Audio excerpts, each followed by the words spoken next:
नमस्ते। सबसे पहले सारे डॉक्टर्स को हैप्पी डॉक्टर्स डे। आज बहुत अहम दिन है और इस डॉक्टर्स डे के दिन में हम लोग एक अच्छा वीडियो बनाने जा रहे हैं टेंसन निमोथोरेक्स का, जो कि लाइफ थ्रेटनिंग इंजरी है। इससे बहुत सारे लोगों की जान जाती है और अगर हम लोग इसके बारे में थोड़ी सी जानकारी प्राप्त कर लें तो बहुत सारी जानें बचाई जा सकती है और ये बहुत आसान है। सबसे पहले तो देखिए, मरीज ज़मीन पे लेटा हुआ मिलेगा आपको एक्सीडेंट के बाद या मारपीट के बाद या छत पर से गिरा हुआ, यानी कि छाती में चोट रहेगा। और छाती में अगर चोट है, पेशेंट बेहोश पड़ा हुआ है, तो उसके छाती के मूवमेंट को हमें देखना चाहिए। और छाती के मूवमेंट ऐसे मरीजों में नहीं के बराबर होता है या कम होता है, यानी कि रेस्ट्रिक्टेड या अब्सेंट चेस्ट मूवमेंट हो। तो अगली जो जांच हमें करनी चाहिए क्लिनिकली, वो ये कि आपको छाती पर इस तरह हाथ रख करके, और ये परकसन बोलते हैं हम लोग मेडिकल में, और ये बहुत आसान है। इस तरह से आपको परकस करना है और परकस करने पे जब इसमें हवा भरा हुआ है, यानी कि लंग्स के बाहर, तो ढोलक के तरह इस तरह से डम डम की आवाज़ आती है।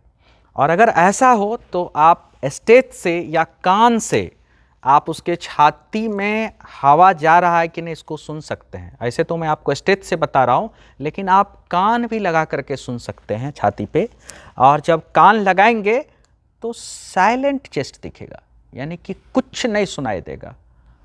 और अगर ये 2-3 बात आपको मिले, चोट लगा हुआ व्यक्ति, छाती पे चोट हो, छाती का मूवमेंट नहीं हो रहा हो, और छाती को इस तरह से परकस करने पे ढोलक के तरह ढमढम की आवाज़ सुनाई दे, और कान लगाने पे छाती बिल्कुल सोया हुआ, साइलेंट चेस्ट जिसको बोलते हैं, कोई ब्रीथ साउंड, जैसे ब्रीथ साउंड की, जैसे मैं आपको नॉर्मली बता रहा हूँ, एक आवाज़ होती है जैसे ऐसा साउंड आपको नहीं सुनाई देगा। तो ऐसी परिस्थिति में बिना विलंब किए हुए हॉस्पिटल पहुंचाने से पहले कोई भी शार्प निडिल, बहुत इजी है, हर जगह पे मिल जाता है, और इस निडिल को लें। और सेकेंड इंटरकॉस्टल स्पेस बोला जाता है, ये जो हमारा कॉलर बोन है, इस कॉलर बोन के बीचों बीच मिड क्लेविकुलर लाइन के थोड़ा सा नीचे आप निडिल को परपेंडिकुलर 90 डिग्री पर लें।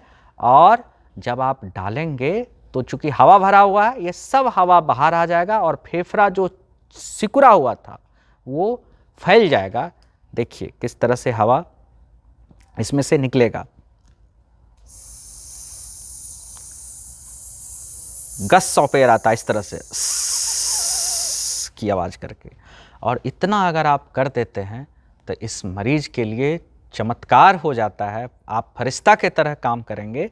और इसको अब आप हॉस्पिटल भेज दीजिए, नियरेस्ट हॉस्पिटल, जहाँ कि इसको चेस्ट ट्यूब डाल देगा और मरीज़ परमानेंटली ठीक हो जाएगा। तो ये बहुत छोटा स्किल है, हर लोगों को सीखना चाहिए। और बेहोश व्यक्ति में अगर डाउट हो कि इसके छाती में चोट है और टेंसन निमोथोरेक्स हुआ है, तो निडिल डालने में ज़रा भी विलंब ना करें। Thank you.